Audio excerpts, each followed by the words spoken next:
OCMCIA, Beetlehem Spatka, Wimma Swift, Hagels, Quallawa, Quellsquits Valley, Equalot, La Whale, Yearwens. My hats go up to each and every one of you, thanking you for taking a stand, being a defender of our sacred Mother Earth, being a defender of our river of life, our sacred river of life, the home of our salmon, the salmon which we consider as our relatives. And we need to take every measure that is necessary to protect Mother Earth, protect the river of life, protect our wild salmon.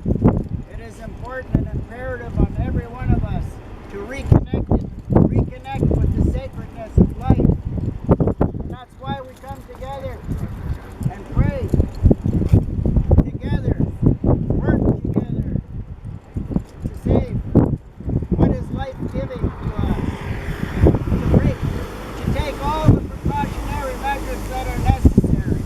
And one of them is not to have this hazardous waste facility built right next to our river of life. Oh, yeah.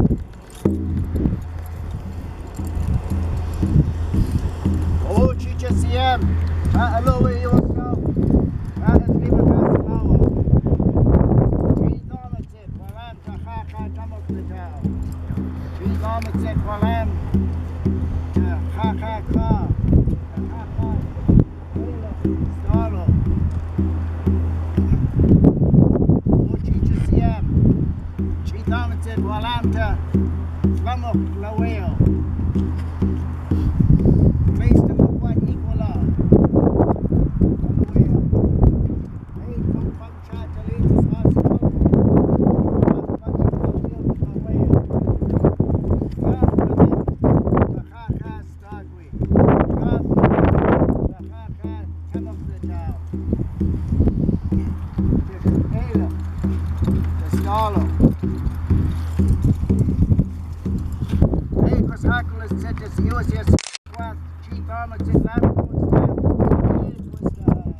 Good creator of all things, we give you thanks for our sacred Mother Earth. We give you thanks for the sacred waters, our sacred river of life, our salmon. Creator, we ask you to bless everyone here today. Give us good strength from our spirits to what we're going to do here today. Pray together, reconnect with the sacredness of life, and work together to save what is life-giving. It is good to remember the teachings of our ancestors. Good Creator, we thank you for everyone and everything.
such an important issue.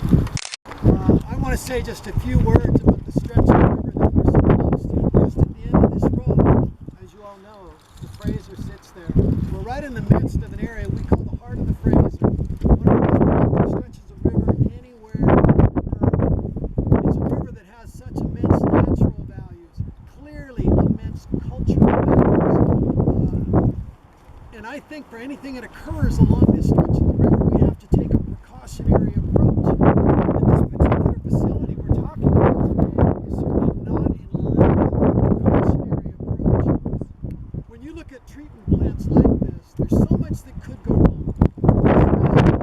Leaks, seepage, accidents. You think of all the trucks that are going to be coming and going with toxic material. There are things like fires, earthquakes, floods, so much that could go wrong. And when you look at all of those things that could happen, it's not really a question of if, it's really a question of when. So this clearly is not an appropriate location. Simply because if anything were to go wrong, you have no grace. There is no grace period. That toxic material would find its way into the river very, very quickly. So clearly there has to be another location in a less sensitive area. I also think when I look at the support, that this issue, opposition that this issue is getting, to me it really highlights the fact that to many British Columbians, to many Canadians, this river is dear to their heart. We're talking about almost 200,000 supporters, people and groups that have come out and said it's wrong to put a facility like this right on the banks of the world's greatest salmon river. So I think basically everybody is saying we have to be more respectful of the river. I think we're saying that to local governments, to provincial governments, to federal governments. We have to be more respectful of this jewel.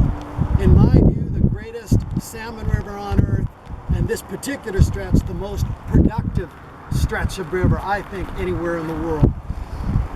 I'm encouraged when I look at the incredible amount of support that we're seeing, and I really do believe if we stay with it, that in the end, this is a battle that can be won. So thank you so much for your interest, and thank you so much for your efforts, and a special thanks to those that organized this event today. Thank you. Next we have Sonny from the Stolo Nation that wants to give us a perspective on the cultural and archaeological Good morning, everyone. My name is Nakachat. I come from Shohamo. Shohamo is about 10 kilometers inside of Hope.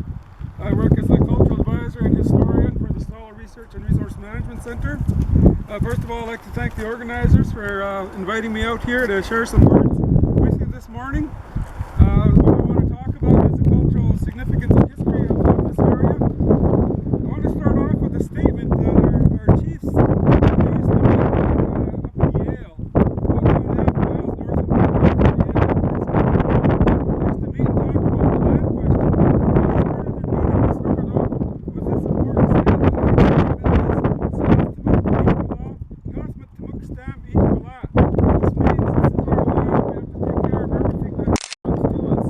It's a very important statement, an important principle. It's still followed by both of the two tribal groups, the Stolo Nation and also the Stolo Tribal Council. It's an important part of our Stolo heritage policy as well.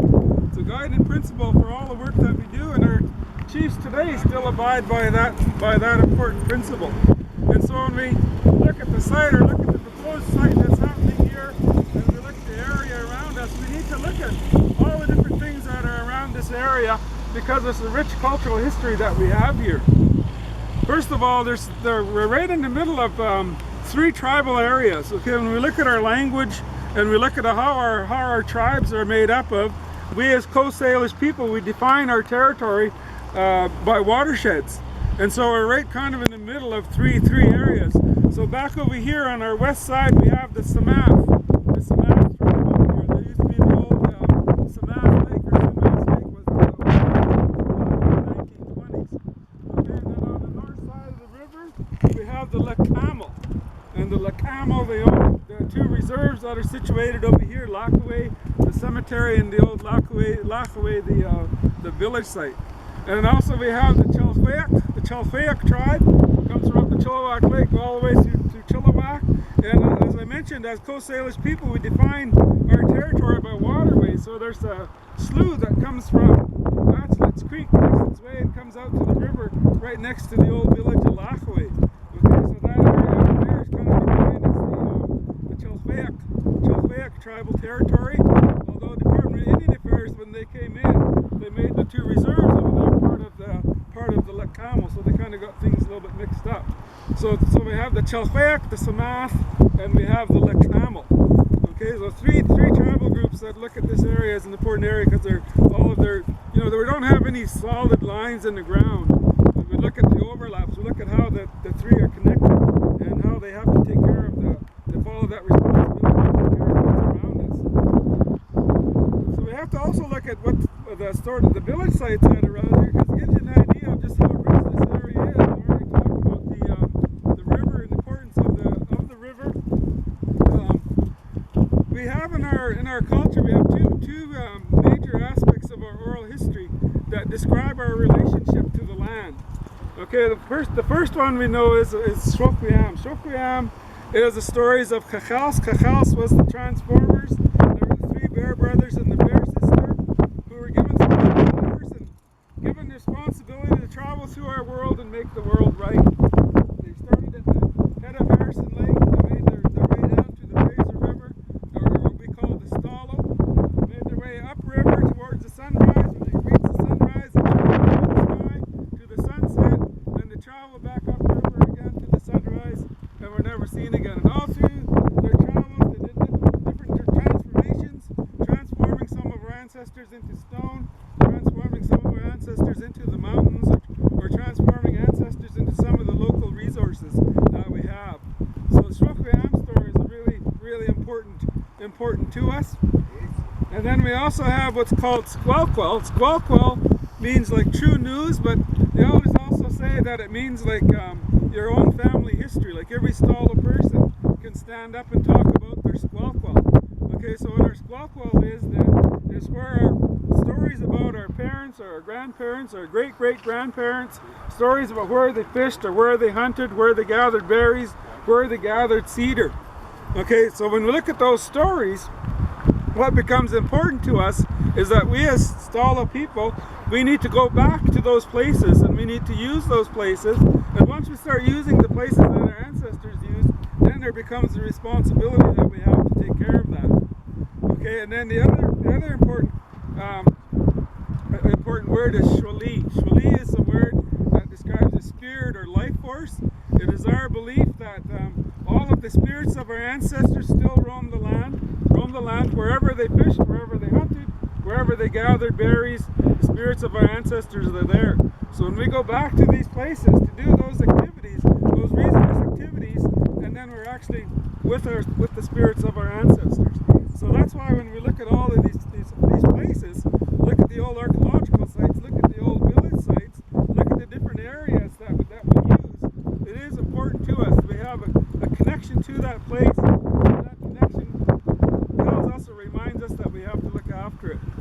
Okay, so just to give you an example of some of the village sites that we have here, I already talked about Lachaway. Lachaway is just a village, an old village site over there. It's now a reserve. Okay, so there's a cemetery over there as well, just past the village site. It's on the edge of the hill. That mountain over there is called Quemalitz. Quemalitz is part of the Chilliwack territory, and on this side of the mountain